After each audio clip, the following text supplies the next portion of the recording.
Do you want to make more money? Sure, we all do. Now here's your chance to start an exciting new career. All you have to do is track down all the blubber from Sally Struthers' liposuction sessions, and we can sell it all on the black market, send all the money to Joel Osteen, and then God will bless us.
I'm not. I'm just gonna switch it over today.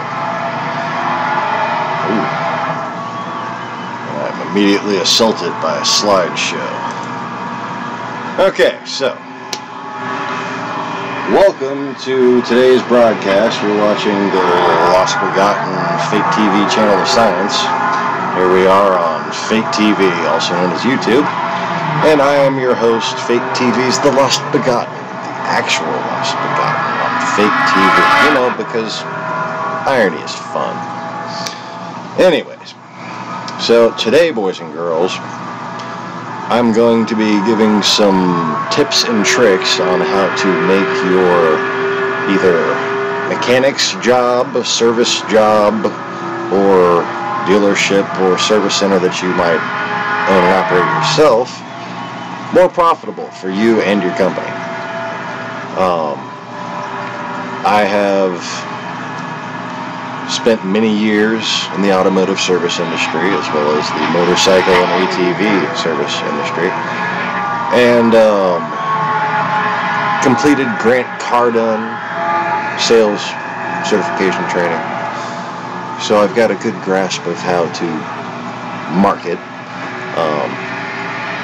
Also been a few different types of managers and had my own computer business. So got a good grasp of how to take ownership overall of the situation. And I'd like to pass down some of that because, well, when I was in the situation where I was starting out a new career in this or that industry, especially the automotive industry, I would have really liked to have had a free video I could watch that would give me tips on how to make more money.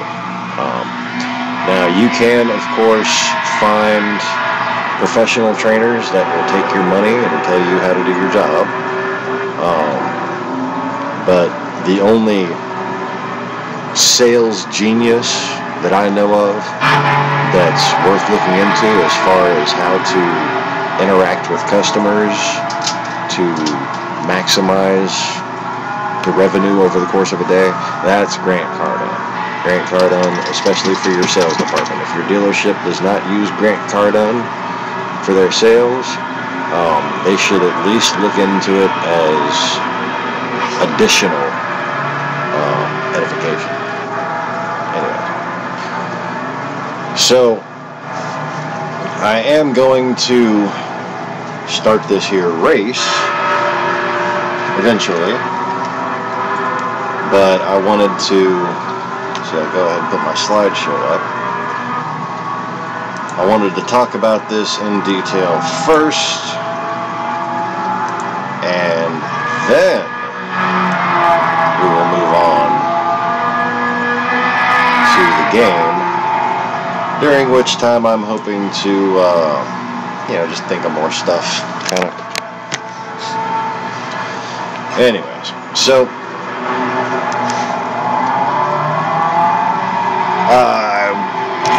just have this as an automated slideshow. So I'm just going to go with what's up there, and we'll circle back around to it every 42 seconds, because, that's, one of my numbers there. My favorite number. My second favorite number. My favorite 2-digit number. Anyways, so how to sell more Honda and Acura service. First of all, don't smoke around your customers.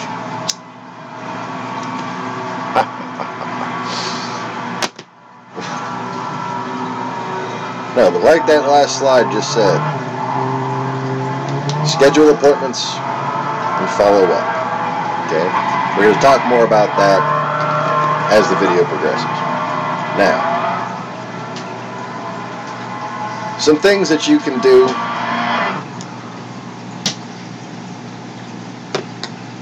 Listed, itemized. Keep reading through the list as I go on, and I'm gonna tell you what each of those things means to me and my experience with them, as well as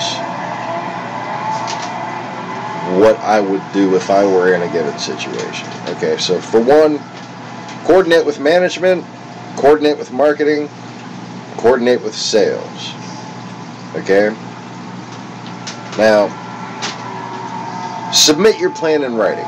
Okay, so all of this that you come up with, write it down, take notes, and then type up a full plan of what you envision, of what you want to do, and submit that, especially because there might be things that you need from them that you need changed. There might be things that you need permission for.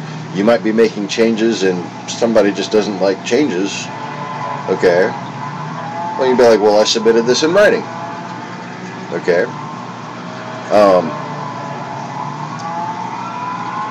Schedule your appointments and follow up. Okay? Including with management. In fact, just keep on understanding, or repeat this to yourself. Okay? Schedule the appointment and follow up. If you don't take away anything else from this video and what I'm about to tell you, remember that right there, and you will make more money. Okay? Now, forgive me, I'm going to cycle back through it over and over again. Clean and organize and improve your work area. Make it pretty. Does your toolbox need a paint job? Joey's doesn't. Joey's is beautiful. Does your floor need resurfacing? Do you keep your floor clean? Is your lift greasy at the bottom where the bolts meet the concrete? Is it shiny? Does it look like it's new? You want it to be shiny. You want it to look like it's new. You want the customer to feel safe and in good hands. And when the customer sees that you can take good care of your work area, they feel like they're in the hands of a competent professional. Coordinate with management. Submit that in writing. Submit to them that you're going to have a weekly scheduled cleaning maintenance regimen, or a monthly, where you're going to go in and scrub down the fucking equipment. And negotiate if they can give you a second hourly paycheck for cleanup work, for stuff that the normal janitors don't know how to do, cleaning specialized equipment. Maybe they'll pay you more out of their pockets. Now, adding stock for planned upsells. So, here's the deal. There are some things that you can upsell that you've probably experienced if you're a mechanic or a service writer or even a parts guy. And you could have sold it if you had it in stock. Okay?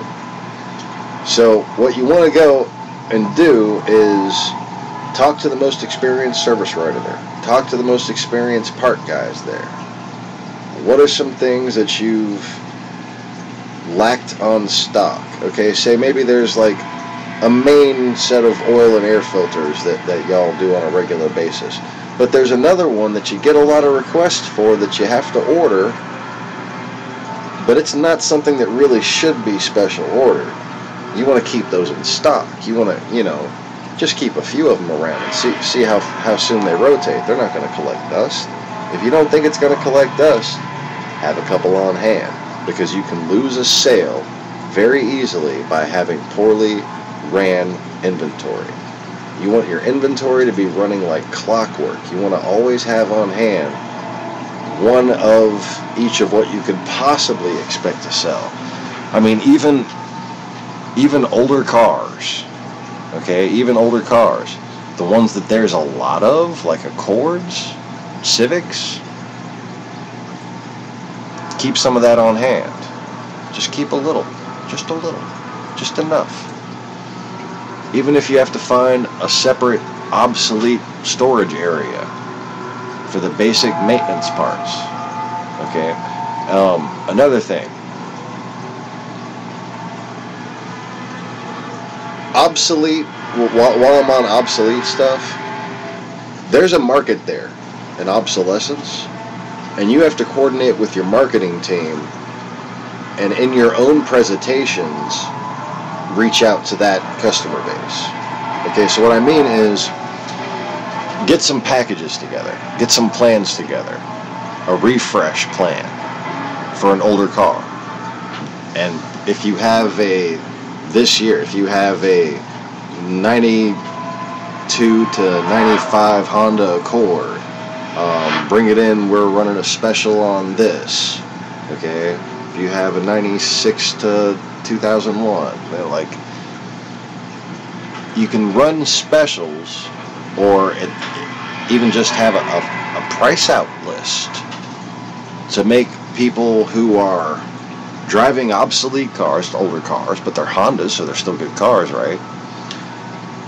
You want them to be able to have a reference to go to on how to restore that car and make it good and drivable and safe again. And they're probably, if you don't do that, if you don't have that add-on Craigslist, if you don't have maybe a little section on the website, if not your own little add-on Craigslist for it, okay? Those people that are out there getting that work done and paying money for it are going to be getting shitty parts from AutoZone, and then taking them to their cousin or their uncle, or to some dealer, to some mechanic shop that typically 9 times out of 10 would probably prefer to be working on a domestic pickup truck. Okay?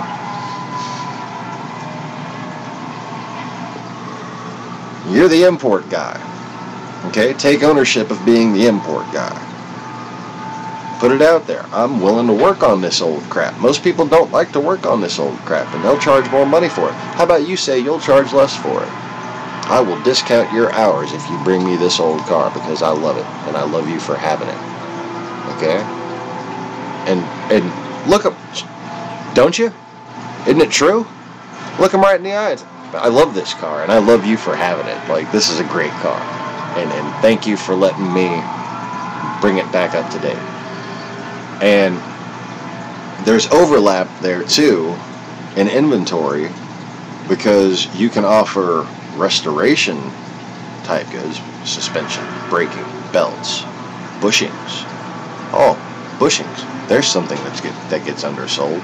You see something more than 10 years old, ask them how it drives. Ask them if you can take it for a drive for them. Okay?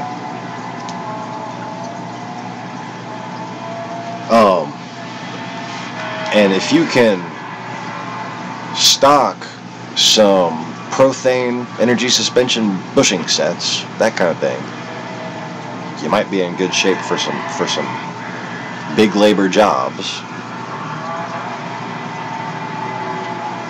And again, a lot of time, if it's maybe not bushings, but brakes. A lot of times, if they gotta wait for the part and then come back, they're either gonna be like, I'll just bring them back another time, or like they'll do something illogical like that, or they won't come back for their scheduled appointment. You never know. You want them, while they're in the door, with the money in their pocket, to sell the work to them and to get paid for it. You don't want them to leave and come back, okay? But if they're gonna leave, schedule an appointment and follow up. I'm so glad that changed right then.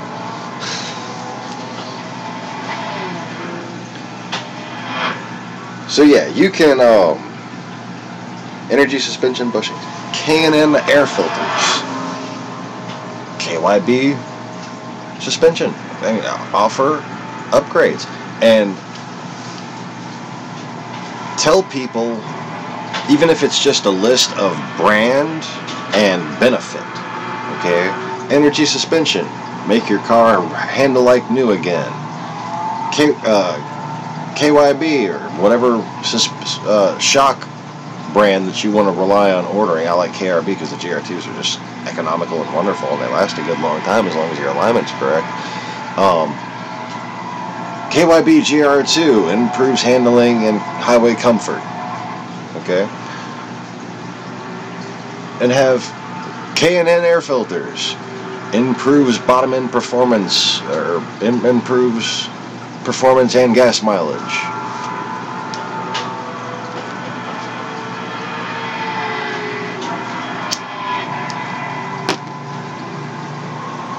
You do a lot of things in your service area, in your work area, okay?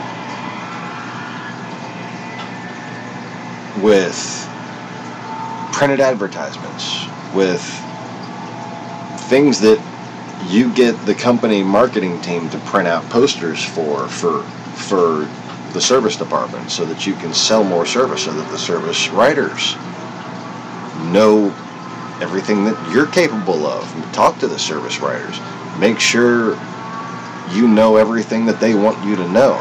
Especially, you know, find the most experienced service writer and become their friend. Well, that's a good idea.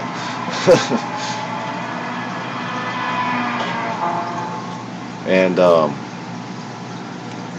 schedule a frickin' appointment. Don't let them leave out of there without trying really hard to schedule an appointment. Even if you don't think they're gonna make it, get their phone number. Schedule their appointment. Okay? Have a form that they have to fill out, or that you fill out for them. And on that form, there's a blank for phone number. Why do you need my phone number? Because there's a blank for it. See what I'm saying?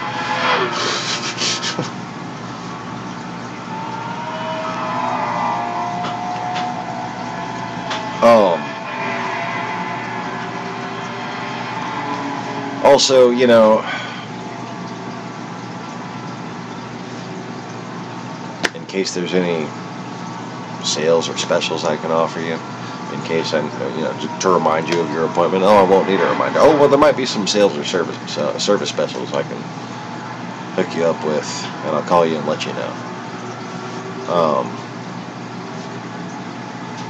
Yeah, give them a reason. Get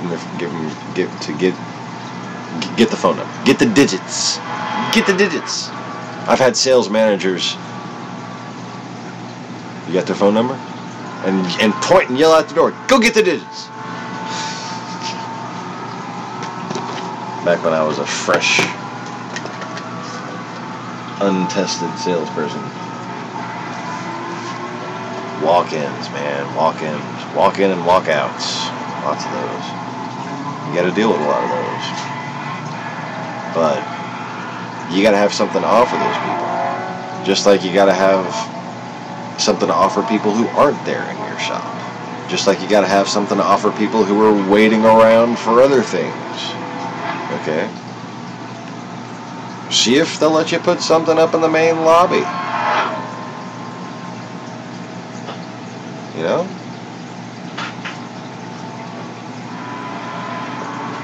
Make sure that, especially these days, that your HPD parts are well represented in the main lobby. Okay? See if they'll, you know, if they just have posters. Let's see if they'll put some object displays out there. Okay? Accessories. Make sure you have an accessories sales display stand. People, especially at an Acura dealership, there are some tasteful, kind of cheesy, but still tasteful accessories that people who own Acuras like to buy. Everything from keychains to license plate holders. You know the deal. Make sure that that stuff looks good. Make sure that it's presentable. Make sure that the area around it is clean, free of distraction and clutter. Okay, you want the attention drawn to the stuff that you're asking people to pay money for. Alright. The service department. The waiting area. Your work area. You want information overload in these places, but you want it to be clean. Okay? And stock. You can have shelf displays. Okay? Don't think of upgrade inventory, you know, like special parts, even just HPD parts, as being something that you need to store out of sight. You can make some neat stack.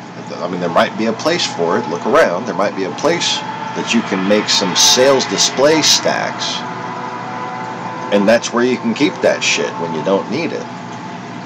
And it doesn't all have to be uniform boxes. I've made some very pretty arrangements of K&N air filters at a motorcycle dealership. Actually, we sold motorcycles, ATVs, and Polaris ATVs, and jet skis. So I had air filters for all of that shit, and I've still managed to, you know, stack it up, make it look nice. So, K&N air filters, sell them, recommend them. You're the mechanic, okay? You're the guy in the service department. You give the salespeople advice, okay? And feel free to. Always make friends with the salespeople. Because you know what? Those salespeople know people. And those people got cars too. And guess what? So do those salespeople. There's a lot of money to be made in the dealership. You'd be surprised. And there, you know, whether or not there's an employee rate going on, doing work for somebody in the dealership is usually a good idea, because they got friends, they got customers, they got contacts, they got family, and now they got a mechanic.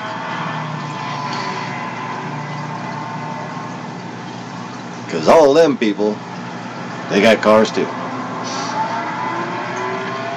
Now, coordinate with marketing, okay? Film and edit your own videos, and make yourself a distributable profile template. Okay, so make a text file, something that somebody can copy and paste on the website, so they don't have to type it up. You're waiting for them. Why don't you have my picture up? Well, put a fucking text file and an image, a selfie of you in front of your toolkit, or you know, in the service department. Have somebody take a nice picture of you with your uniform on and everything, nice and pressed. Make sure you look good. Okay, make sure you're fucking clean cut. People don't want to buy service from people who look like me. Okay, I'm a crazy guy on YouTube. You shouldn't look like me and be trying to sell service for brand new and high-end work on vehicles. Okay, your high-end work. The little mechanic shop down the road, that's the low-end work. You're the high-end work. You may have the same hourly rate, but people still expect more from you because you're at the dealership, if you're at the dealership. I'm posting this video because a friend of mine at a dealership needs this kind of advice. So this is primarily focused on mechanics, service writers, parts managers, parts department salespeople.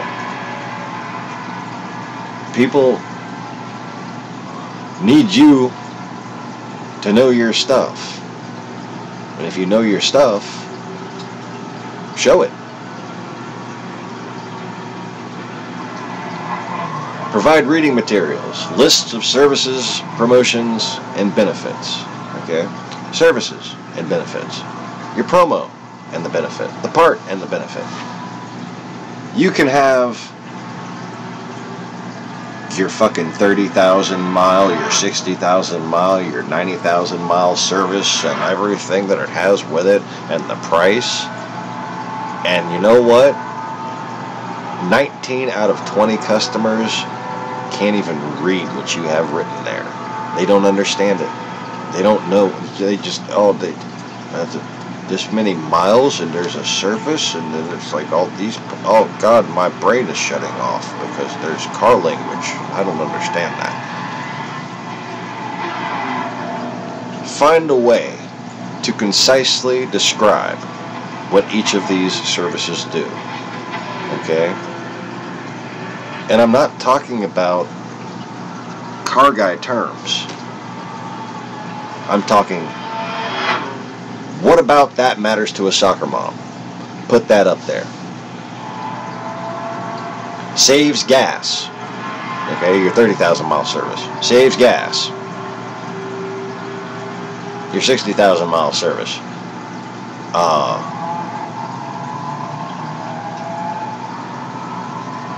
prevents wear.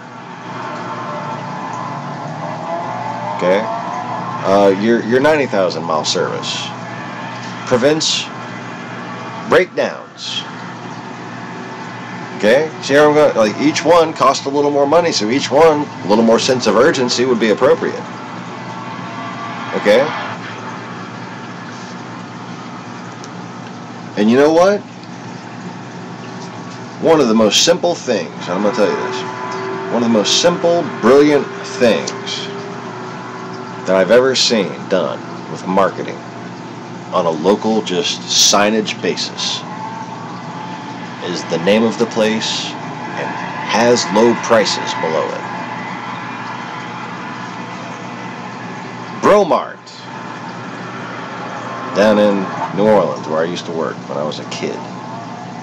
I grew up working at a grocery store. Bromart on Severn. And on every aisle,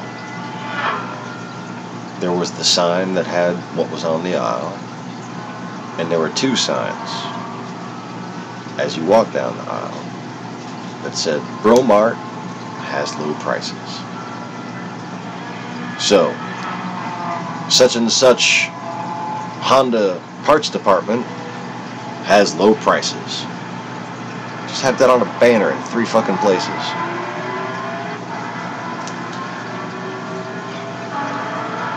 Now, whether you can justify that, that's your problem.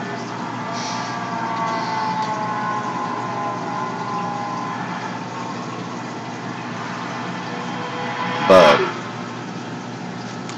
you know, you don't want to be one of those dealerships that has excessive markup. There's a lot of competition out there. You want to be making your money off of labor. Okay? So, do your comps. Make sure you're not overcharging for something and you've got a price sitting there in your computer just waiting to piss somebody off. Okay? And help out the parts manager with that where you can. And help them with recommendations to upper management to try to resolve those kinds of issues. Well, yeah, sure.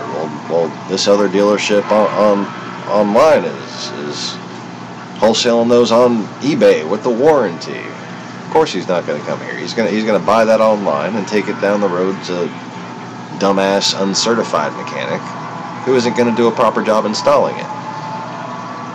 And now,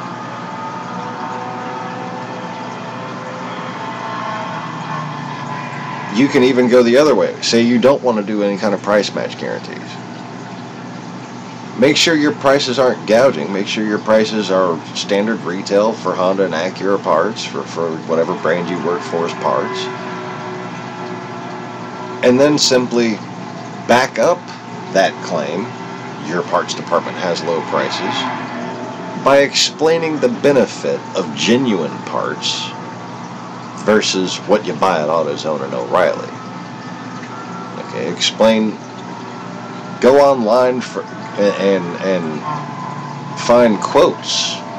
You can probably find plenty of people praising genuine Honda and Acura parts. Quote them. Put it on a banner. Let people who don't know about what they're buying know about what they're buying. You have the advantage already. You work for Honda and Acura. Okay? Part for part, those are the highest quality vehicles on the road. Okay? For the price. You can go and buy yourself a Lexus that's got a lot of the same good parts in it and a lot better parts, and oh, their ABS pulses 100 times per second. Yours only pulses 20 times per second and shit like that. But you know what? They're going to pay $20,000 more and basically get all the same shit.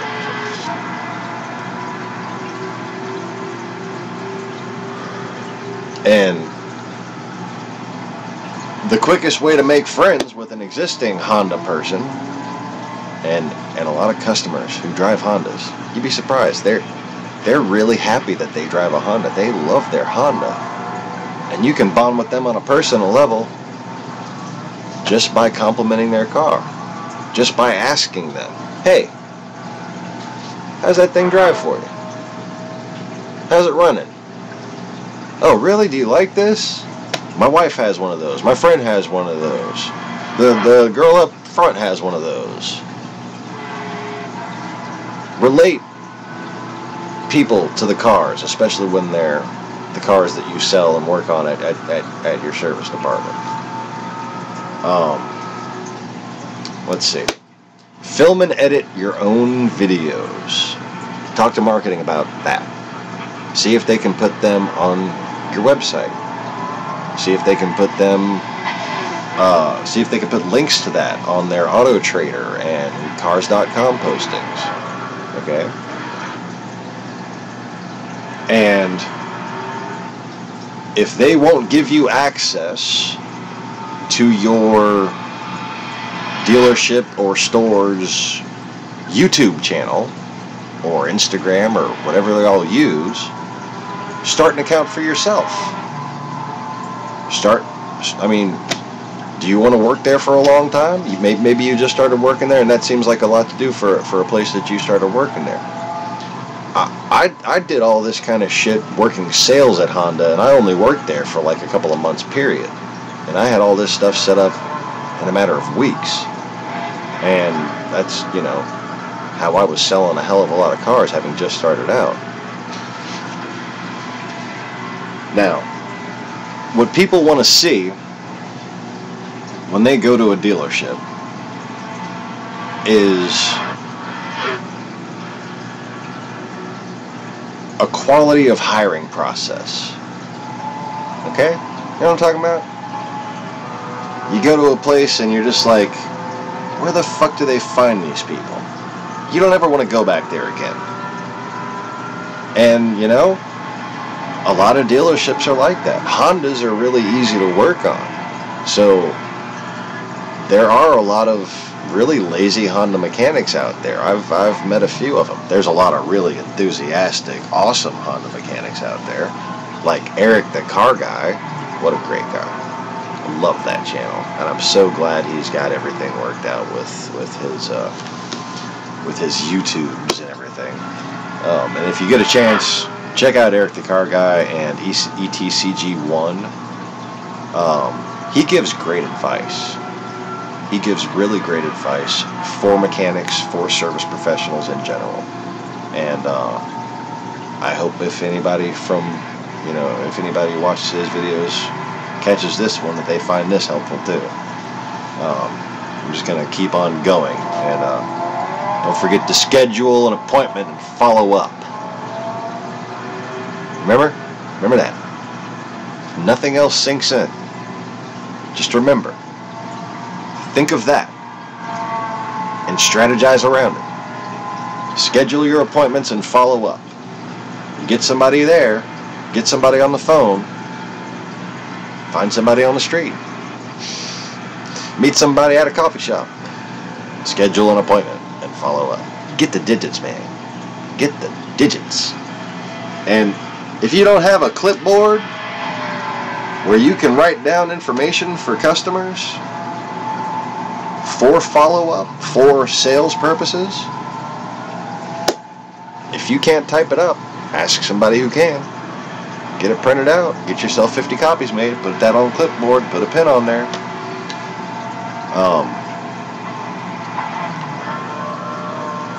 I've taken over management positions at a couple of different dealerships where they just didn't have enough customer input data.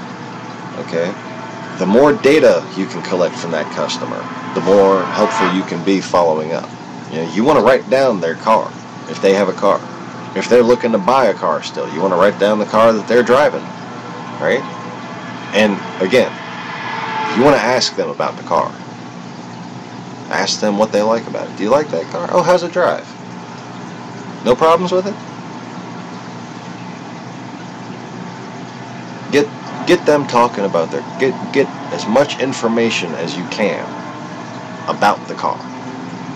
What year is it? What color is it? How much mileage does it have? Is it dirty on the inside? Is it torn up on the inside? Is it torn up on the outside? Do they need a paint job? There's a lot of different things that they might not be willing to do something normal. Like, okay, like, I don't care about my shocks. My shocks seem fine to me. Okay? I ain't got no tire wear problems. Right? Y'all do paint here? I didn't even know y'all do paint here. Oh yeah, we got a body shop around the corner. Get that paint job sold. Detail work. Work with the detail guys. See if you can work something out with them. See if they'll give you a commission for selling their jobs. Now, if you don't already, I do recommend that you offer free detail work with any service. Okay? But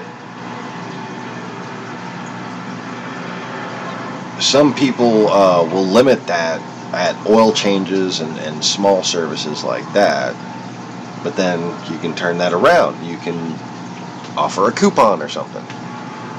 Okay? Work that out with the marketing department. Plan that out. Work that out with the detail guys, with the marketing department, and submit a plan for that to management. Say, is this okay? Can we do this here? This will help us bring in this little bit of money per customer per day per week times 52. That equals how many thousands of dollars? And a little bit, a few times a week, with all the other different things that you're trying to do, you add a little bit here, you add a little bit there. Over the course of a year, you're increasing your revenue substantially.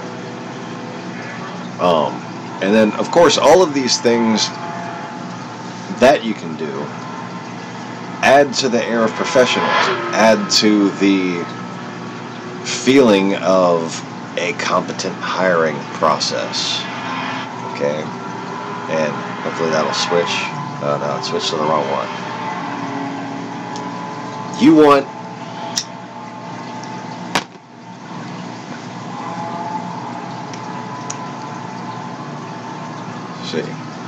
ask the customer what they don't like about their cars. If you want management to spend money, submit comparative research. Yes. If you want changes made, if you want even like stuff printed out on a regular basis, that costs them money. Okay. Submit comparative research. These people, try to research when another dealership did a sale. Okay, and see if you can get their, marketing data is available. Like the company's success rates are available. Okay, during this period, and you can sometimes even compare it against your own data. Like a competing dealership was running a special, and during this period, we suffered these losses. We suffered this decrease in sales. Okay? And use that to justify what special you want to run. Now back to filming and editing your own videos, just as it popped away. That'll help you schedule appointments and follow up. Because people want to meet you. You're the guy on the video, aren't you? That's minimal. But minimal and marginal adds up, and if you can get a bunch of things that aren't 1%, add them up to 1%, you're on your way. So, what you want to do is, first of all, remember to speak clearly and be energetic. Okay, you can do a flush selfie stick thing. You can set up a tripod. You can take the video facing cars, facing your tools, facing under the hood. Do a tour of the service department. Okay? Welcome to State Your Dealership. I'm State Your Name. And today we're blah blah blah.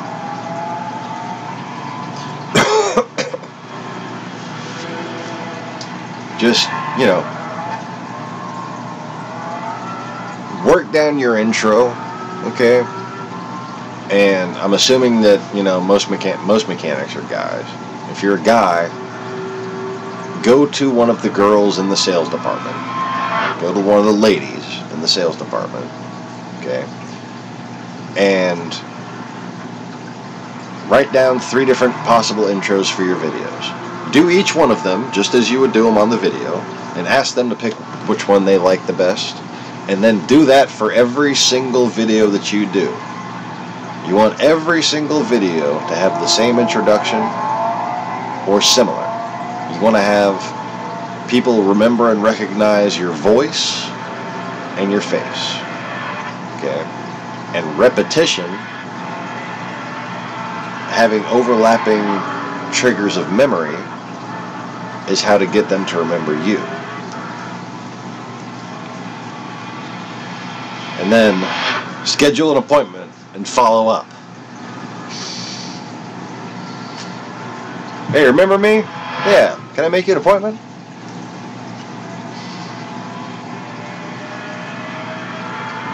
Pull out the clipboard. What kind of... That's a 98? 2004? What is it? How many miles does it have on it? Oh, do you mind if I check? Let me see your keys. Can I start it up? Oh man, this sounds good. Next thing you know, you're doing a diagnostic. Just a little no charge diagnostic. Just enough to where maybe you can make some recommendations. And then, of course, if you're in the service department and you have that 30, 60, 90, saves gas. What was the second one? Prevents wear. Prevents breakdown. Saves gas, reduces wear, prevents breakdowns. How about that?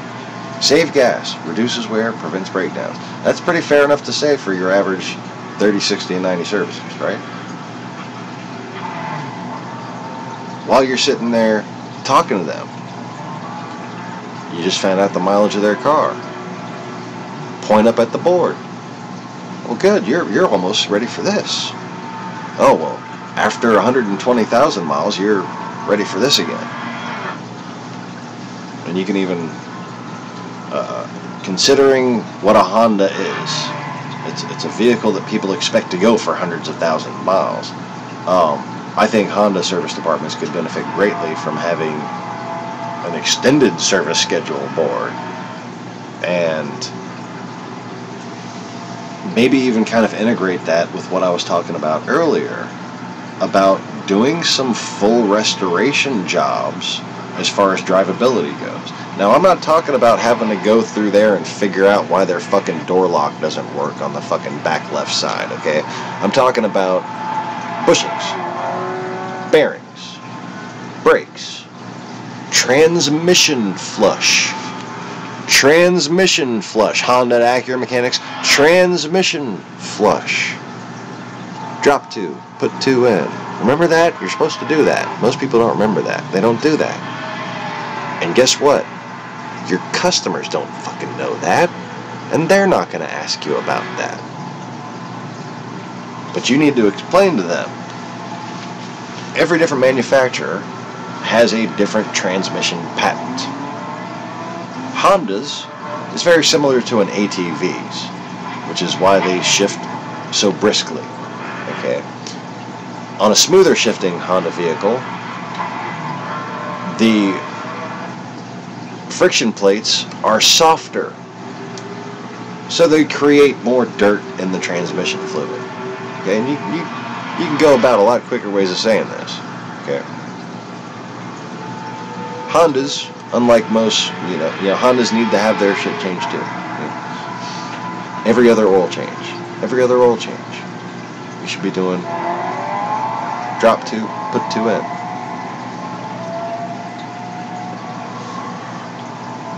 But just bear in mind, and you can tell this to your customers, the only weak point that ever arises with most Hondas is due to lack of transmission maintenance. Now, wouldn't you say that's true? Especially back in the late 90s and early 2000s, I mean, all the way to the mid 2000s.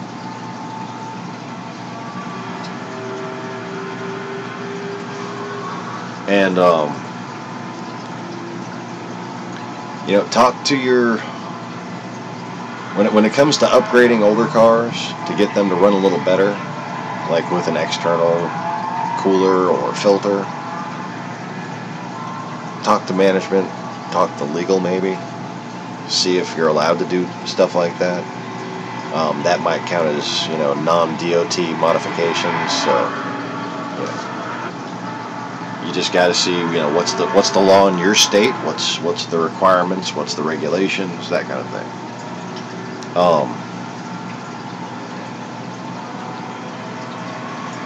There are a lot of ways that you might be able to clear when it comes to obsolete work. You can maybe clear things as far as parts orders go with upper management, with legal, and you might not be violating the agreement with Honda Parts Supply if you're only ordering a certain percentage of blah blah blah, right? So just check into that, see what you can do, because on those extended mileage services,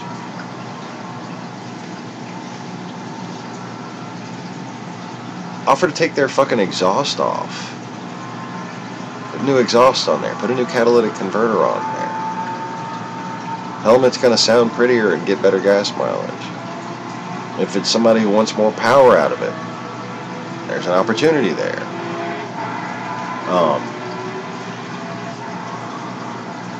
Pre-research parts that are DOT legal and run them by management. There are certainly a lot of different HPD things that they do anyways, so if it's something that HPD doesn't make a part for, but you can go on Summit Racing and buy something for it, get it done.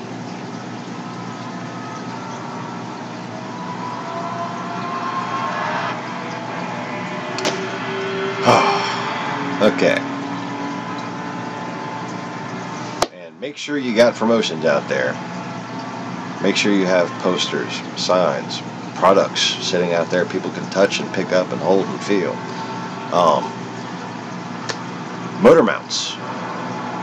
Passport motor mounts. There is a serious job that you can, and again, you got to work with the sales department so you know what kind of customer to try to sell what part to.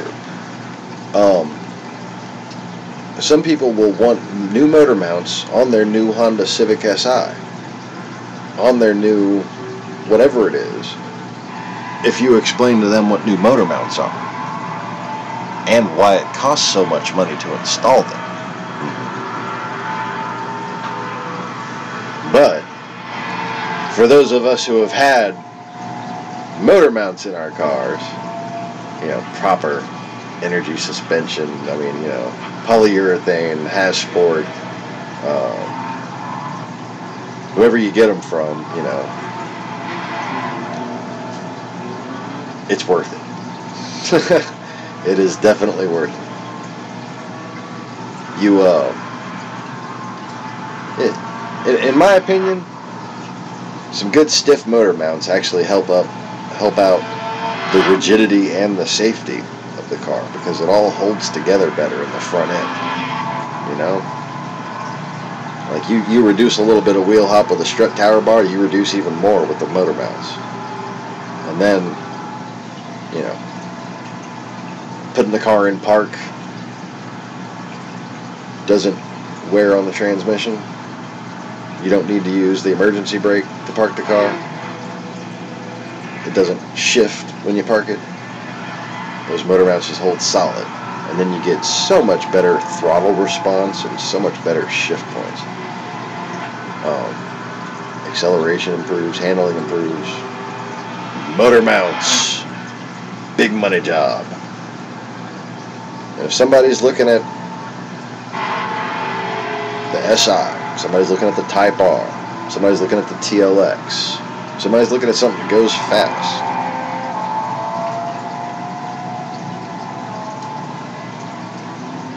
schedule an appointment. Get them back in for a review of their car. Not even defined.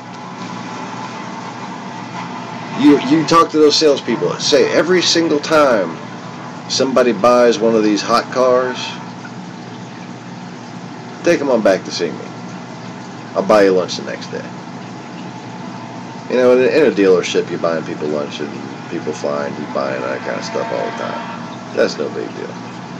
I'll get you some. I'll buy you a Big Mac tomorrow. I'll get you a Whopper. Okay? Get those guys over there. Oh, cool. Can I schedule an appointment to come see me? Like, what for? Well, for one, if you want, we can film a review and put it on the store's website. Figure out your reasons ahead of time. Do a better job than I just did.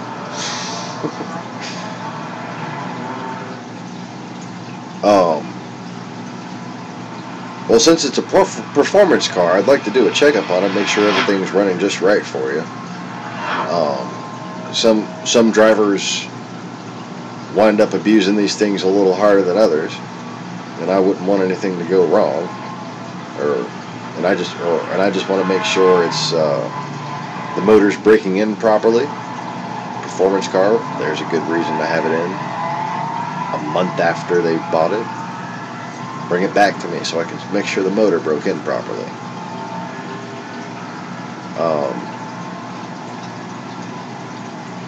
And then tell them, while you're here, we can go over all the list of accessories and HPD parts that you might want to add or upgrade to. Because, you know, at the end of the buying process, when they're getting their new car, salespeople don't even always understand all the accessories, and it really is only the more experienced salespeople that do a good job upselling those accessories.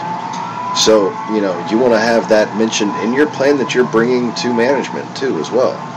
Is that you want a chance to upsell accessories and schedule appointments with performance-oriented car buyers.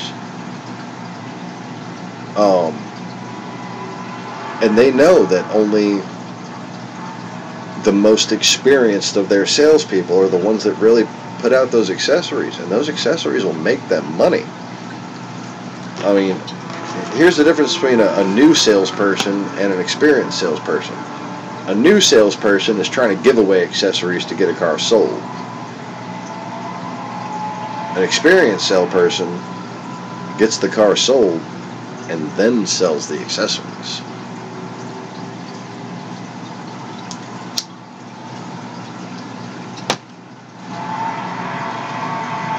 And you get them to sign? Good. Then sell them the accessories. Then get them to sign again.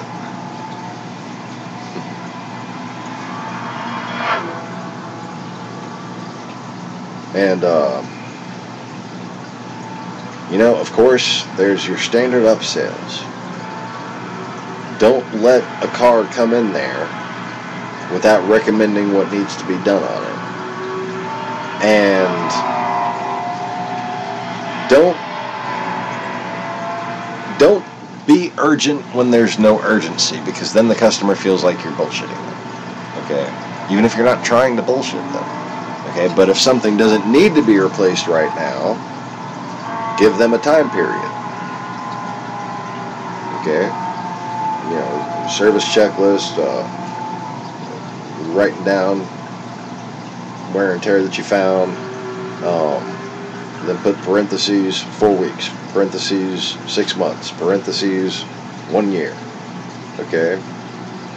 And give them a clear assessment of how long it's going to be before they need to do all these other things, and then recommend to them that they might as well get it all done now. And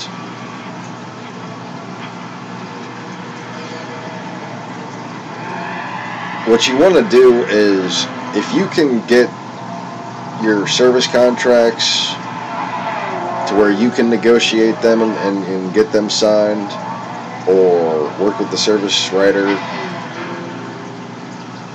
to you know, give you a little bit of leeway as far as the paperwork goes. Get them to agree to get these things done now. If customer agrees to all services, 1.5 hour labor discount applied. Say this one's, you know, this one's a half hour, this one's a half hour, this one's a quarter hour, this one's 3 hours, this one's 2 hours.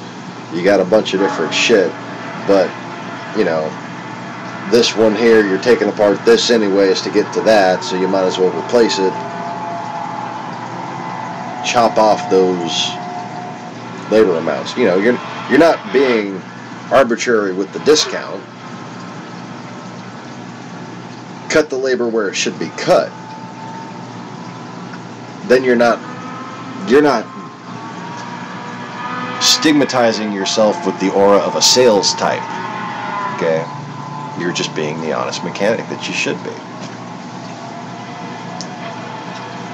But you present that to them in a way that they can understand and get them to sign. Okay?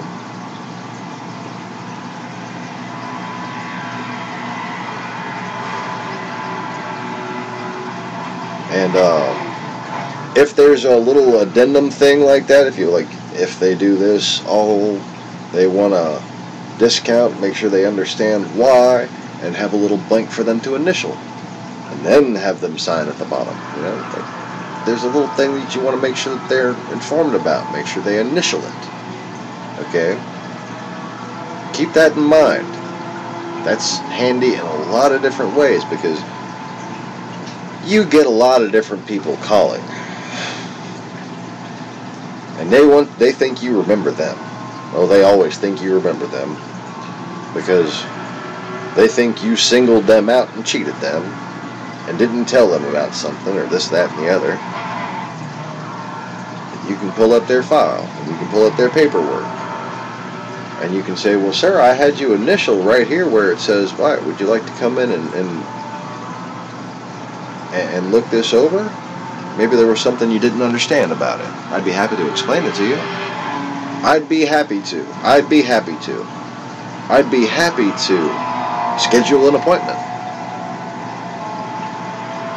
I'd be happy to is something that you should revert to, even when you're angry. I'd be happy to. I'd be happy to. I'd be fucking happy to. Oh, it'd make my fucking day. Yeah. Anyway. But as far as these marketing materials, as far as the extra inventory goes, as far as any kind of stuff that you want printed out, even mechanics promos as an AdWords paid thing on YouTube or Facebook. if you want to take that to management and you want them to bite, you want them to give you a go-ahead on this, especially if you want them to put some money or some time or some fucking printer paper into it, you need to do comparative market analysis research. Okay, which is, these people did this, it got them more money. Okay? Basically, you're looking to establish a precedent like you would in a legal case. This other company had a mechanic who was doing promotions, blah blah blah, and according to this person at this dealership, and you know, call and ask. It doesn't hurt to ask. Somebody might tell you, hey, did that little promo y'all do work? Did it increase your sales? According to this person, type it up, quote them, this worked. And next thing you know, you got your management willing to do that there at your dealership to see if it works there too. And it's not a risk. It's not just a lofty idea. It's something that somebody else did. It established precedent for that to be proper marketing theory. And let me tell you, if you can think of it, chances are somebody's already done it.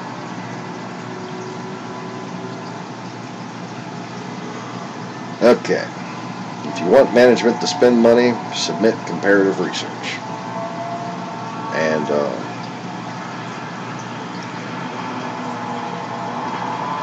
let's see here.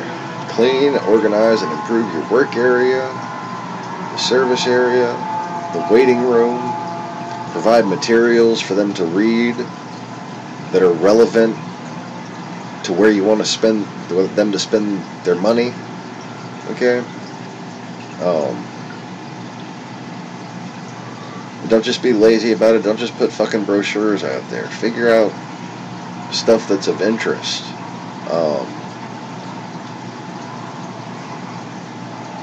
Really, like accessory. Track down the accessory catalogs from the sales department. Make sure you got some of those in your service department. Keep some at your mechanic station for when you're talking to customers. Keep one of each there so you can, you know, if the customer wants to talk to you about it, oh, sure, let's look at them right now. And there you got the part numbers and everything. Oh, look, I'll write it up for you. And you can page a service advisor, go bring it right to them, and walk over there while you're looking at it.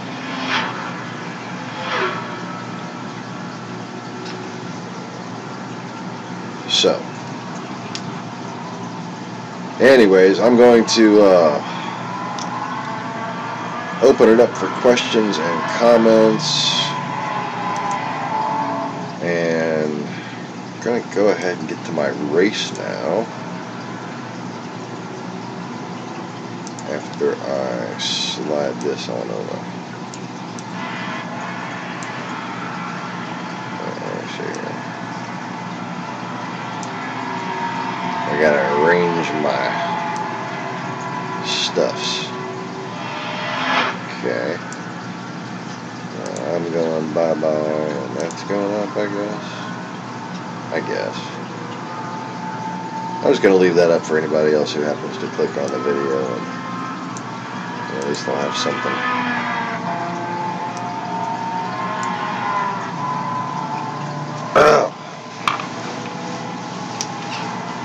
So, I hope that helps. I hope that helps Joey and anybody else who is having a little bit of a slump in their service department there. You've got to be creative. Be creative. Do you want to make more money? Sure, we all do. Now here's your chance to start an exciting new career that doesn't involve inmates. Oh, unless you work at Walmart. Okay. Alright, I need to drink some coffee and apply some Orajel and light me up a cigarette and I can get some raisins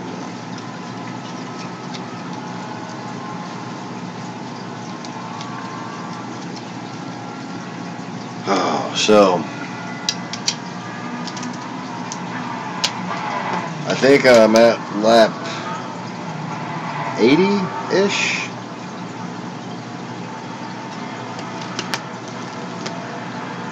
Of 172. This is a 1,000 kilometer endurance race, and you can get to catch my descriptions on the previous parts of this race. If you got a PlayStation 3, you can play Gran Turismo 5 and 6. I think 6 is also on the 4. I'm not sure how that works. But I don't even have a 4. But what I do have is a webcam that I can mount in front of my PlayStation 3, because the PlayStation 3 doesn't stream. But what makes that worth doing, what makes this little rig setup worthwhile, is that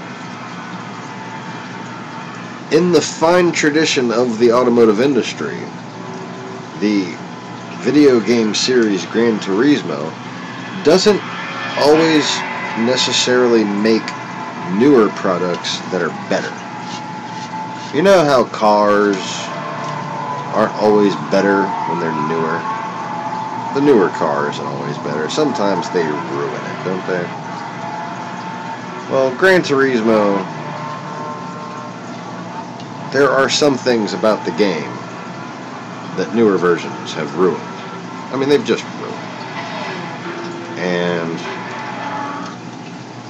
case in point, the endurance races. On Gran Turismo 6, for instance, there are none. Gran Turismo 5, you got real endurance races. Gran Turismo 6, not so much. Instead of a 24 hours, you've got 24 minutes. You don't got a 24 hours of lemons. You got 24 minutes of lemons. Le Mans, I know, Le Mans. I like lemons, though. I actually might try to race in lemons one day.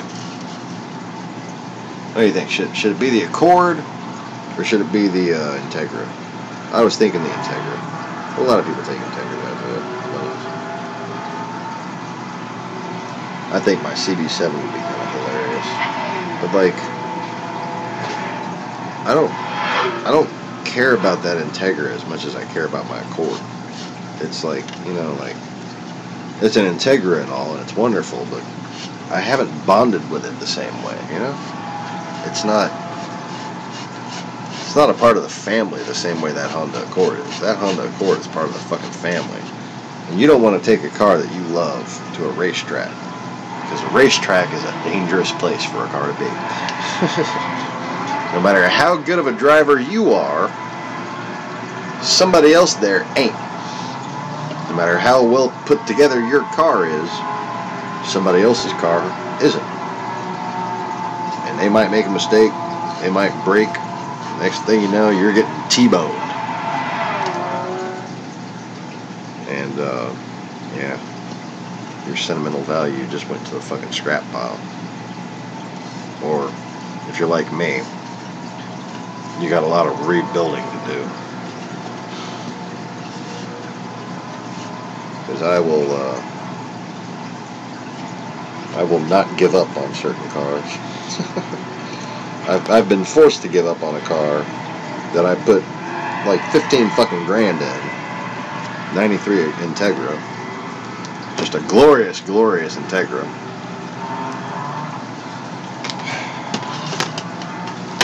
And then, wait, I think I have an image for what happened to it. Yeah, there we go. Let's see here. My 93 Integra. My little modified stock race car. Just very lightly modified. Most of the upgrades were swapped from other cars.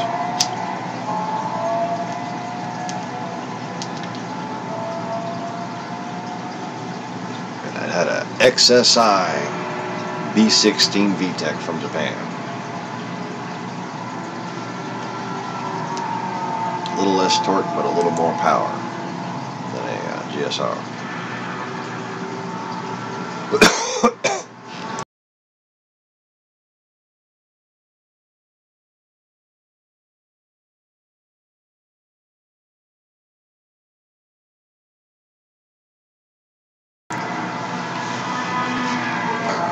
so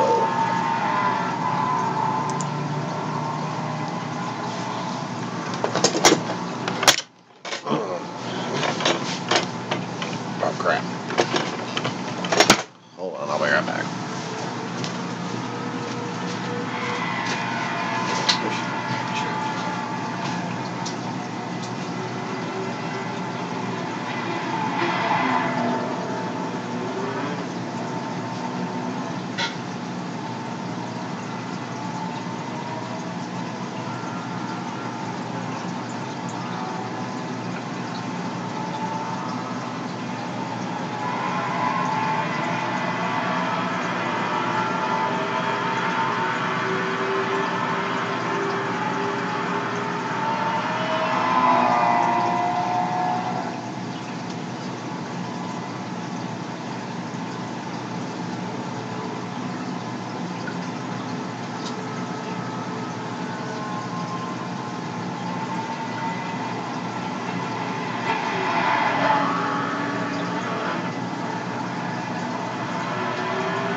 Okay.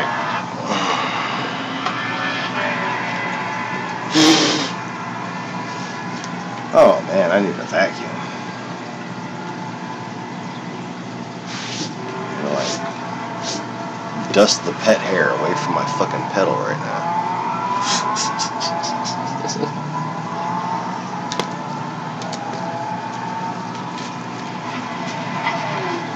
Let me adjust the air conditioning and turn some fish lights off.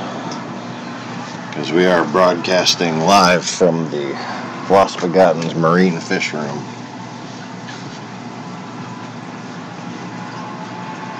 He's got to be asleep.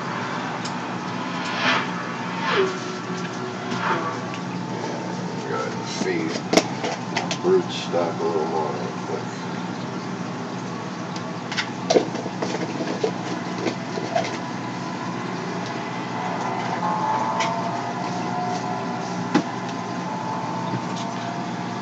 I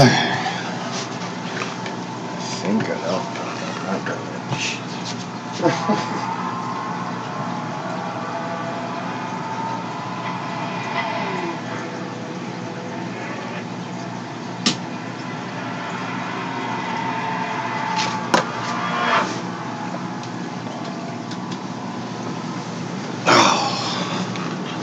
Now am I done? I think I'm done. Little chat thing down there.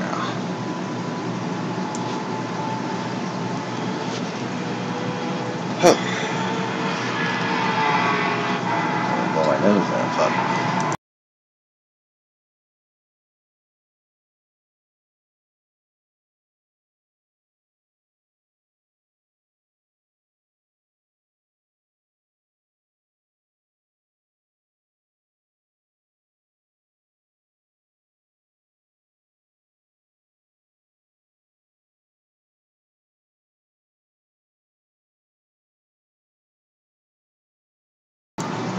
Okay. I feel like I'm fighting something off. Not just allergies. Every time I take a nap, yeah, 'cause I don't sleep, I just take naps. Every time I take a nap, I wind up, I'm talking so much, camera. Every time I take a nap, I wake up and I gotta like fucking cough and blow my nose for a half an hour straight. It's like fucking just, you think you get it all, and it's like, I breathe twice, and then there's more.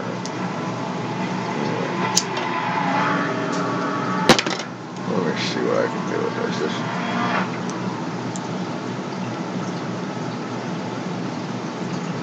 This can be bigger here.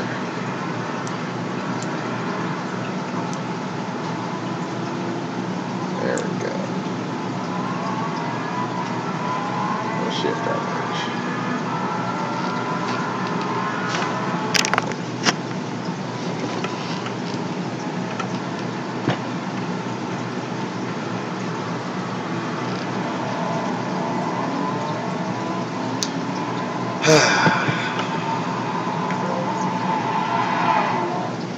So the rain just let up, and we're back on racing tires, and we go ahead and not get much fuel while I'm here. I didn't actually need the pit.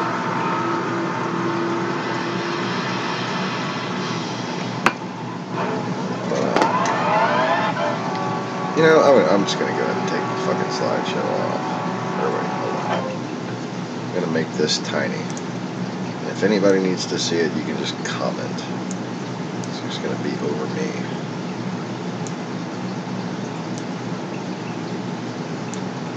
There we go.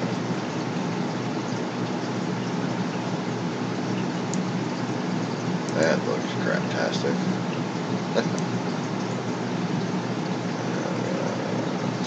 Fuel, a little bit of fuel.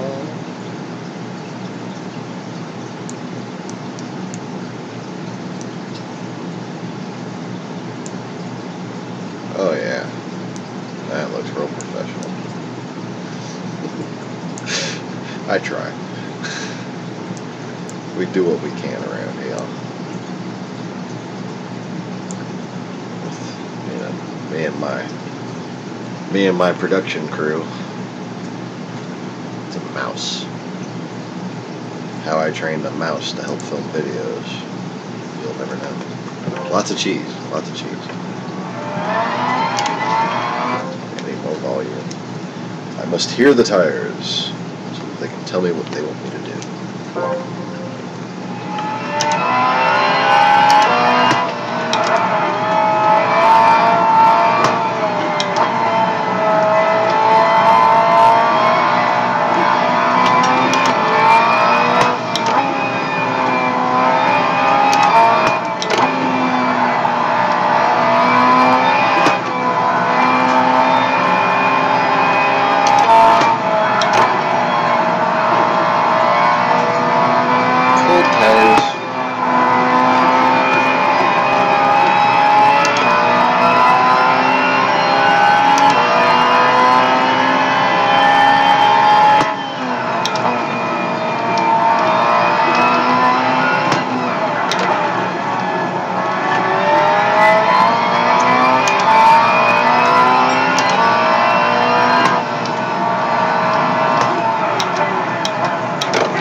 .92, 172.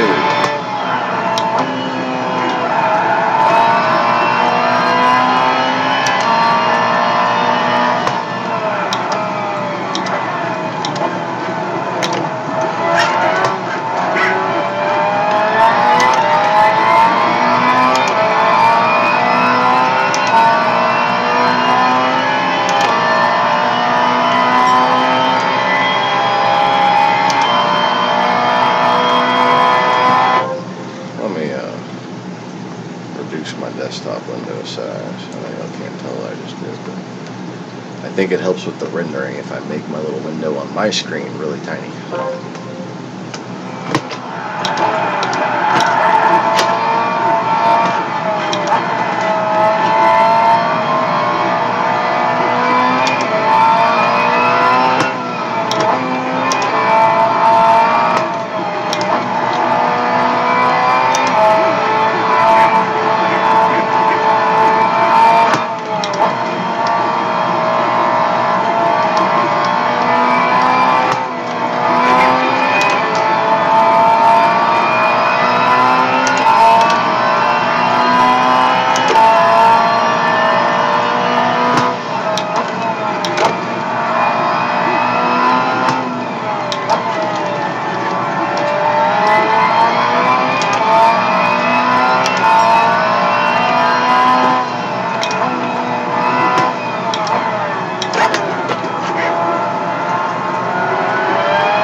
Can't flick it out the window.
Sand drifting.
damn it. Tell you what, I was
Hockaloogie.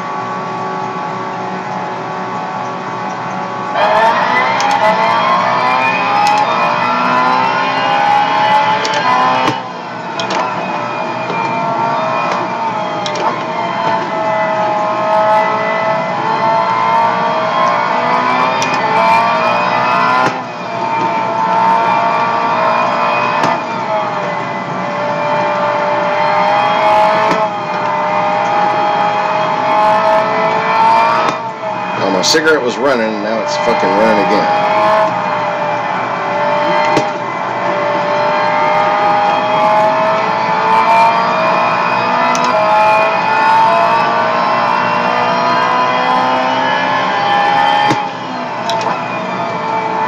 I had to set like a fucking inch of it on fire. Let's try that.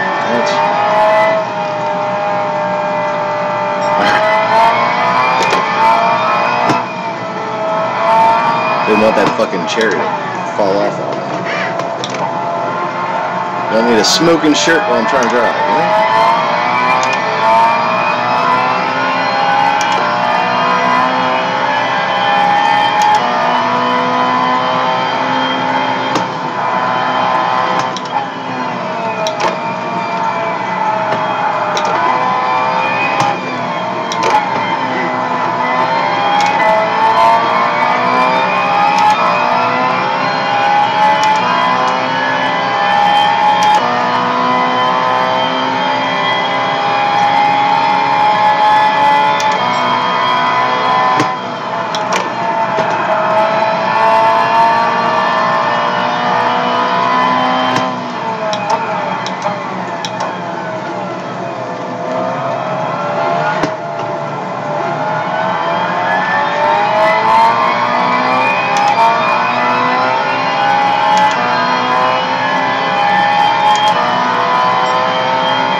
I should have just lit a new cigarette while I was putting instead of fucking fixing this one. I'll put this bitch in.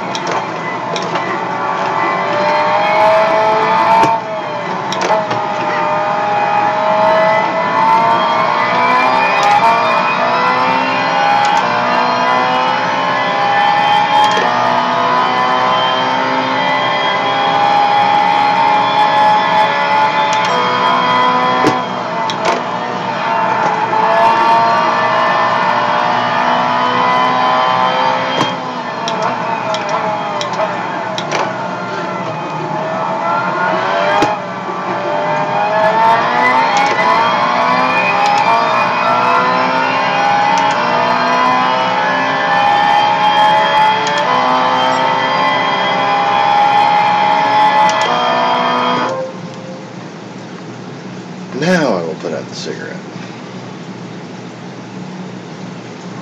There's my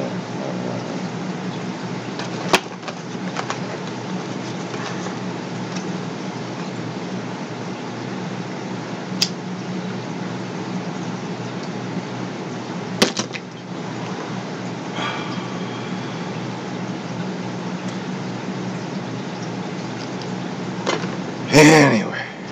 Oh, I got this stuff covering my face though. I'm over this. I'm over this. perhaps you are too. Let's do this.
I see there's a couple more people watching. Feel free to ask any questions you might have or share any advice that you might have as far as how to increase sales, how to increase revenue in general in a service department at a dealership or a local mechanic shop.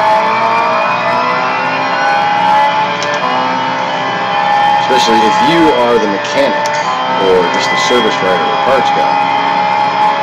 What can you do? What can you present in writing, a plan in writing,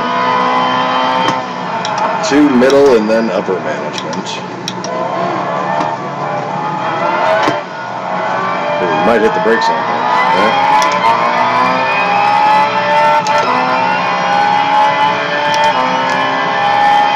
That can 1/10 of a percentage point at a time increase your revenue.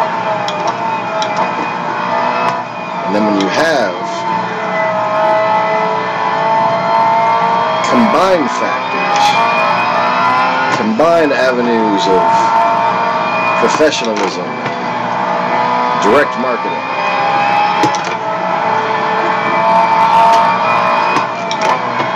those things over time exponentially attribute to each other because they give the overall sense of professionalism, the overall sense that Well, this place has a good hiring process. I like that young man. He's a nice, clean-cut young man. He keeps his work area nice and tidy.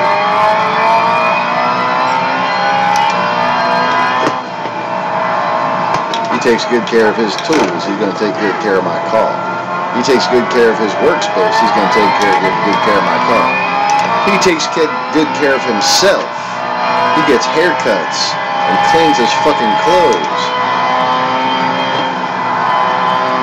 Shows up to work looking like a professional.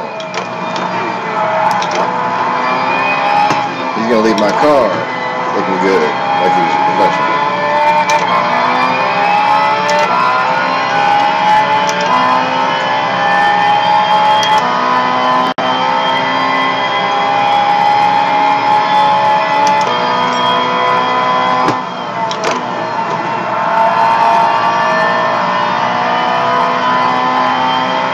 Well, I got the sun beaming in the light behind the TV right now, making it hard for me to see.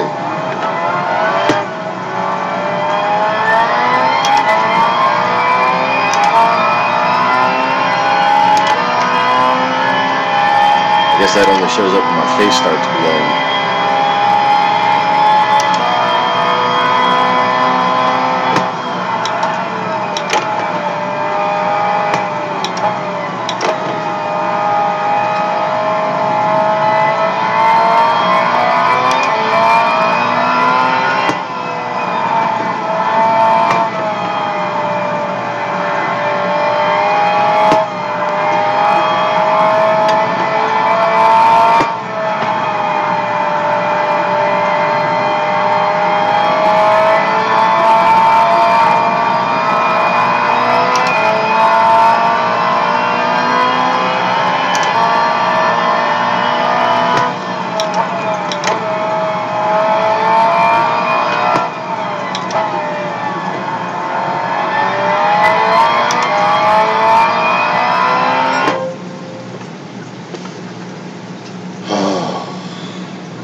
So,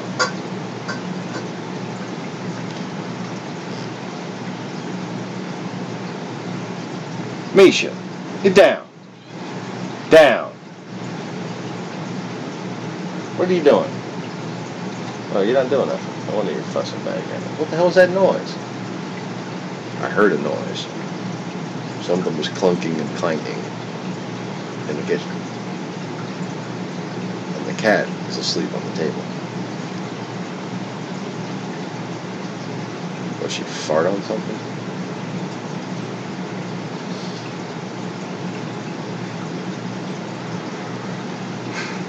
Be surprised in this house. Well, I wouldn't be surprised. You'd be surprised. Oh, okay. So 4 hours and 9 minutes. And we are at 108 laps. Lapping approximately 2 minutes a lap.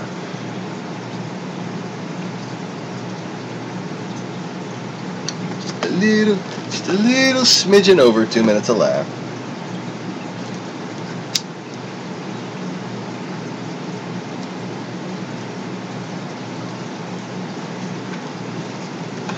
Oh yes, yes, love this.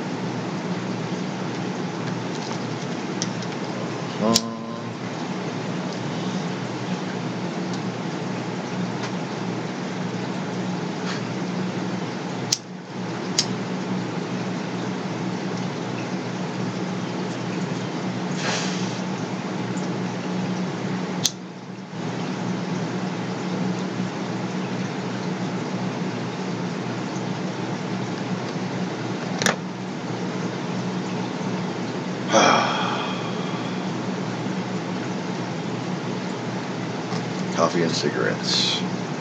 Gran Turismo. The finer things in life.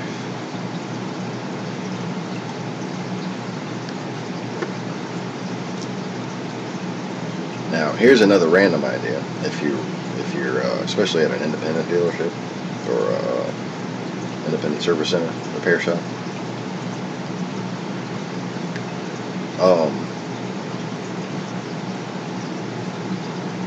Flat screen TVs and tablets, wherever you can think to use them, however you want to use them.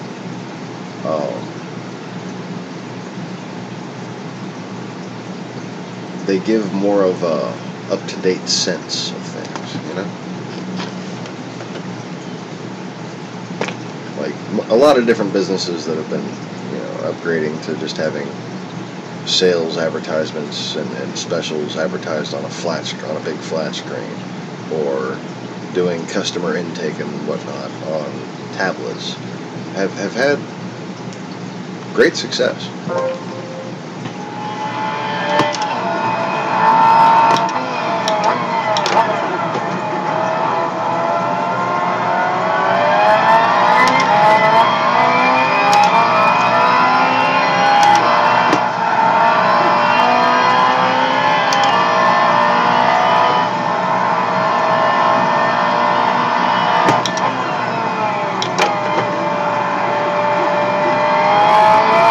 Now I'm coming up with ideas for my fish store.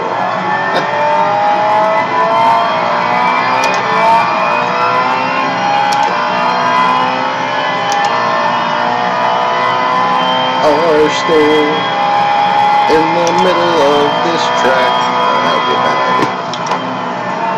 You know, a house in the middle of the street, it's not really a good idea. I don't know.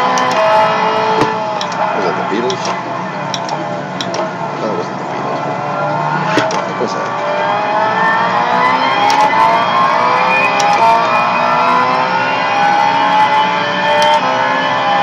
Was it the Beatles? I don't know.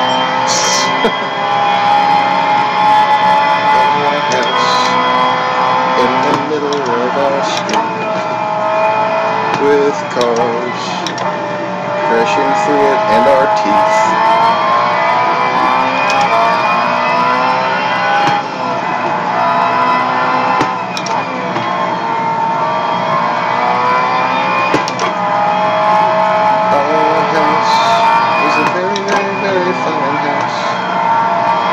Two cars in the yard. I need to order parts so I can get one running for the race this weekend.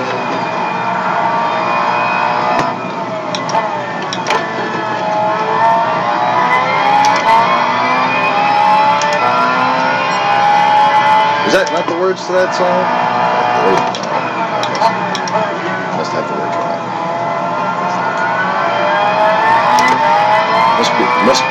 The Mandela effect has my brain. Or perhaps it was just a prayer.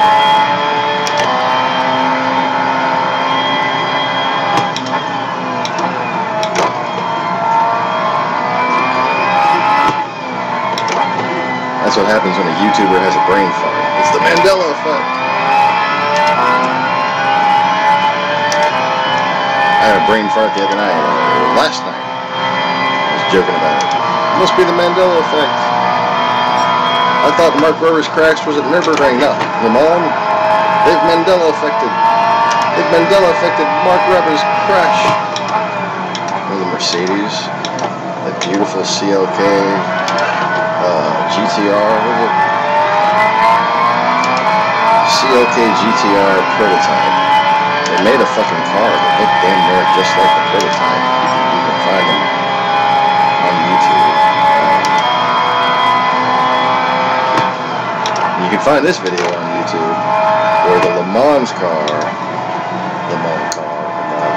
lemon juice car,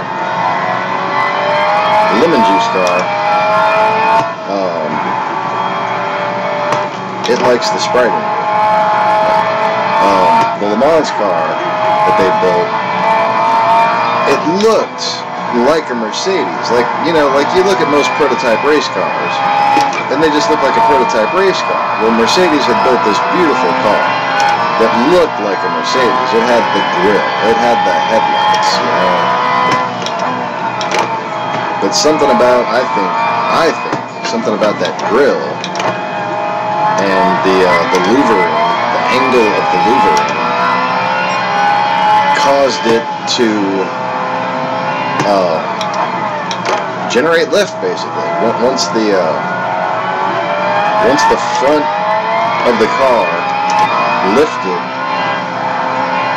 from going over a hop or having power on during going over a hop, and once that car had lifted past a certain angle, those little louvers on that front grille that looked so beautiful, I think, upset the aerodynamic balance of the car, and they weren't angled enough forwards. They were back so they wouldn't cause turbulence, but because they were back and relatively smooth, once the car had leaned back a little bit, they allowed excess air into the chassis, and then due to a lack of other safety features that they now have on modern Le Mans cars, which includes limiting the amount of coverage, total area for the undersection. They don't flip. They don't have that problem anymore. They learned a lot of lessons from what happened with those cars.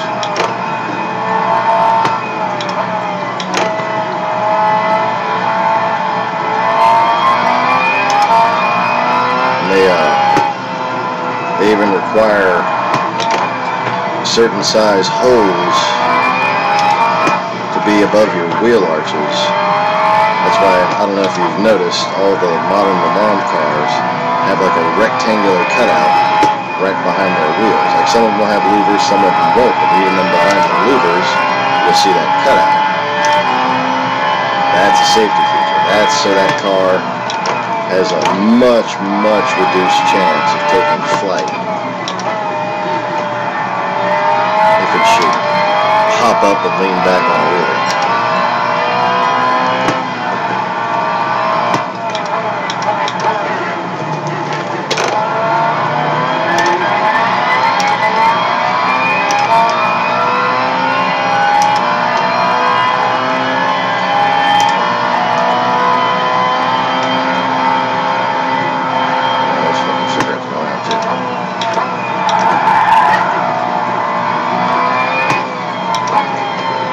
Where'd my lighter go? Oh, it's gone off. Hammond!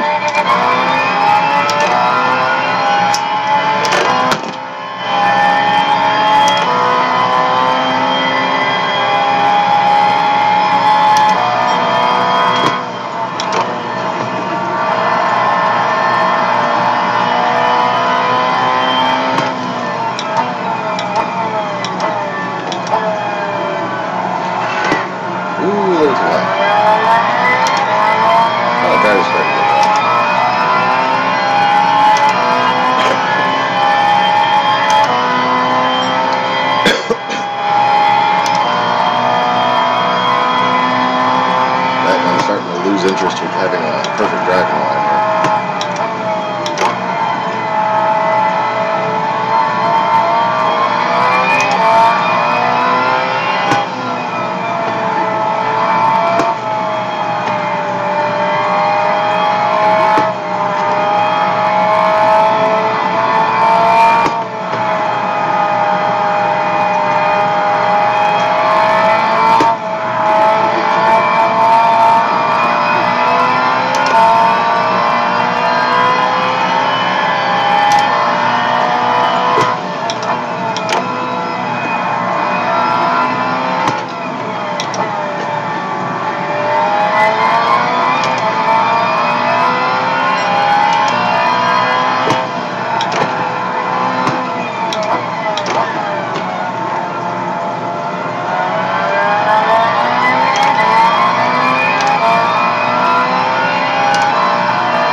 this point, a real race, or to a certain extent a virtual race, I like to focus on conserving vehicle wear and body wear. So I'll try to be a little less meticulous about the racing line and a little gentler on the braking zones.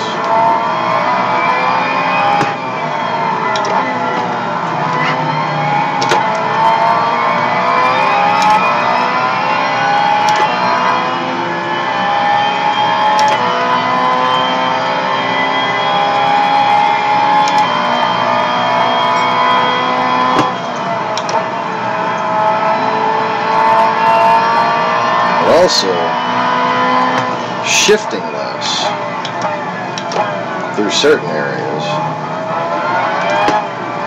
so that I can rest my steering hand. This car having a 7-speed transmission, you wind up shifting a whole lot.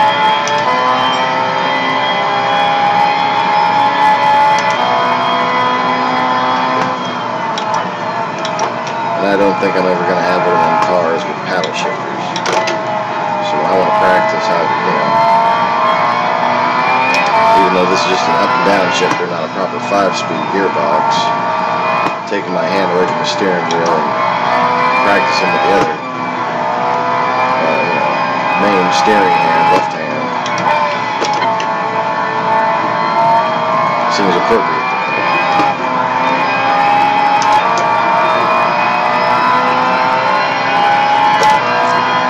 If I concentrate on resting my bones instead of talking while I'm driving,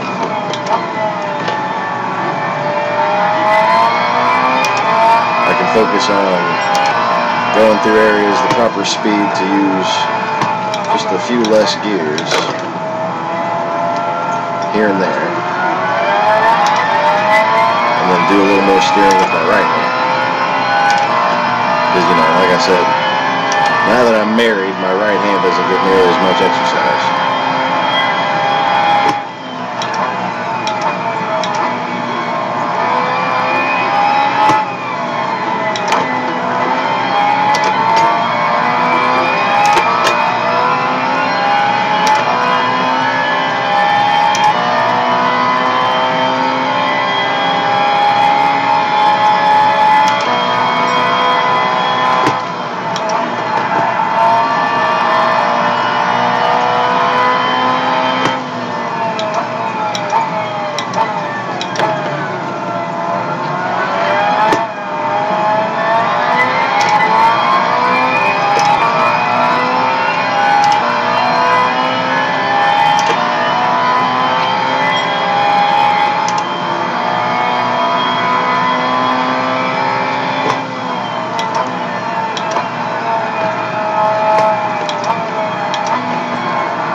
Like through here on good tires, I'm just staying in fourth. On cold tires or old tires, I'll stay in third. If I'm trying to push, I'll be switching back and forth.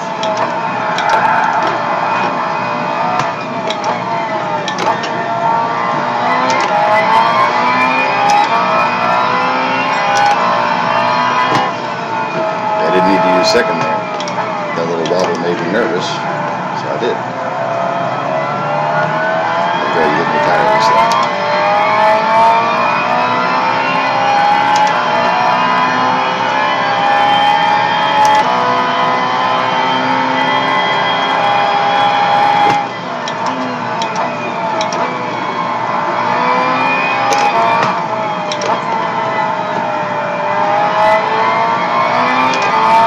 I hope people have realized what the Mandela effect is. Mandela effect is Russian agents fucking with Google algorithms. much all it is. Can't trust the search results. Just can't.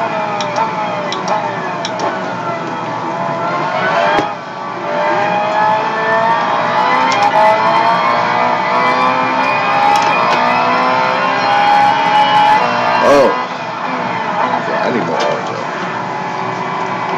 This goes past where I want to turn on.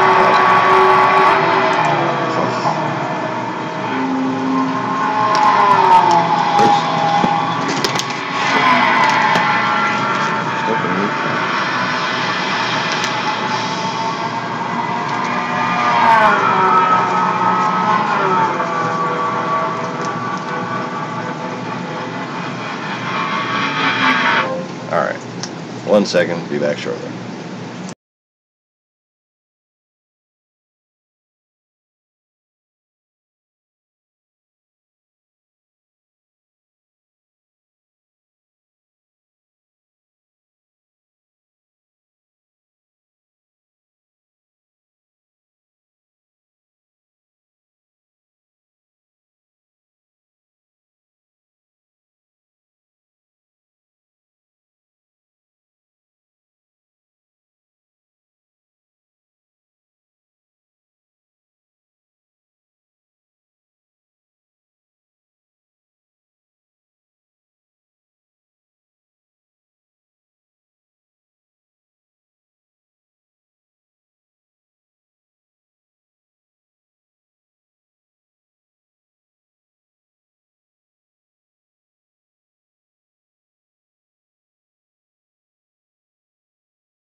I just realized the fucking camera was, the microphone was still muted.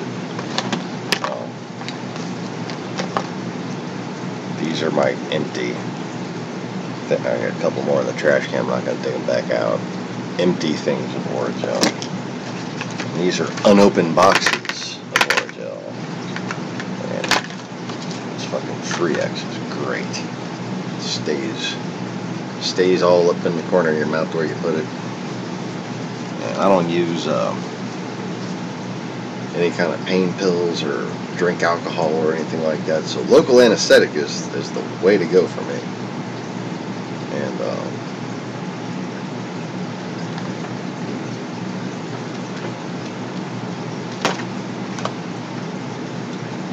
just realized I was on my last cigarette.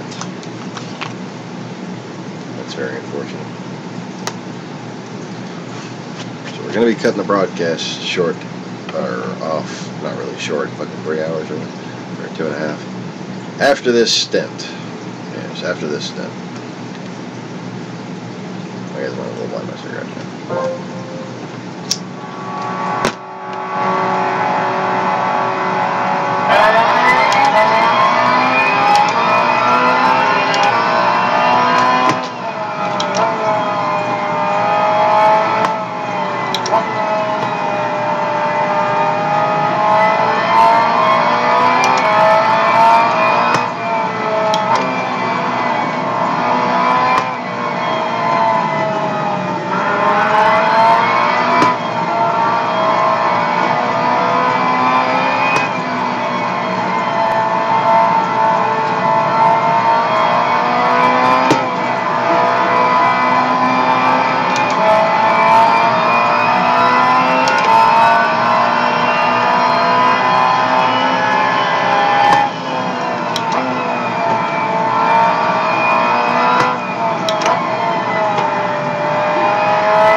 this one and the last one.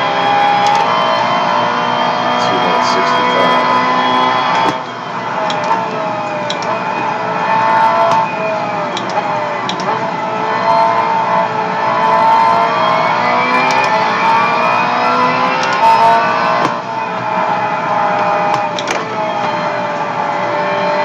Looks like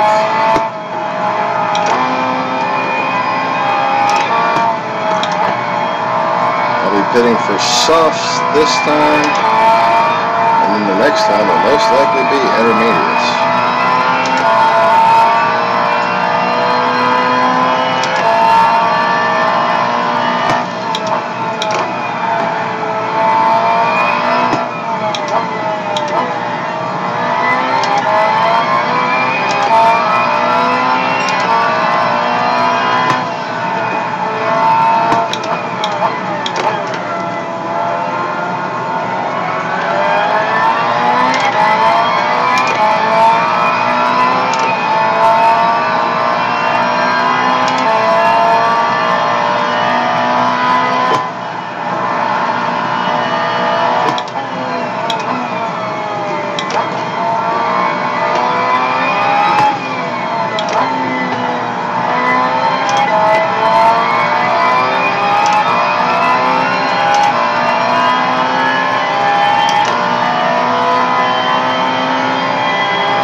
Alright, y'all. Thanks for watching, and subscribe if you haven't already. Please click the like button. Check your subscriptions if you are a subscriber. And check for live broadcasts around 11 a.m. and 11 p.m. Central Standard Time here in the good old United States of America. And chances are I'll be live streaming around that time, if I'm going to live stream. At night, sometimes it might be later. So, if you're up in the middle of the night, check the Lost Begotten live stream link, see if I'm on. Usually either doing race car stuff, doing Final Fantasy stuff, or literally exploring and exposing the mysteries of the freaking universe in ways that every other channel on YouTube simply cannot, or can't seem to anyways. But anyways, howdy Sean. Thanks for, saying hello now that you're here. Oh, wait, that's the background. I need the foreground. Or I'll just go to the end screen. Yes, I'll do that.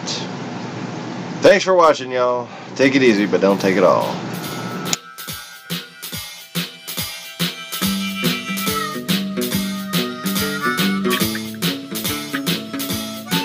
There, Sean, now you can give any tidbits of wisdom you wish to offer.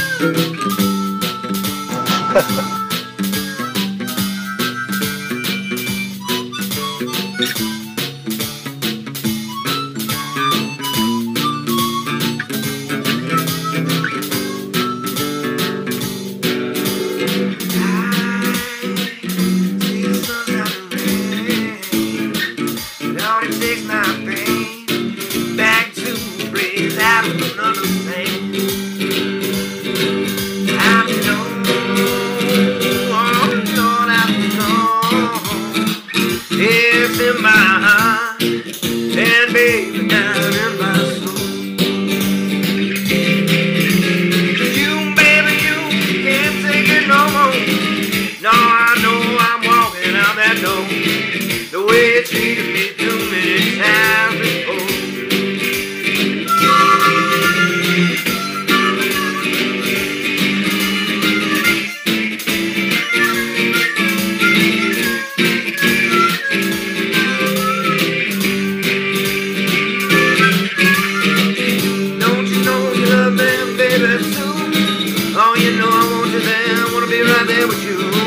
I know I gotta keep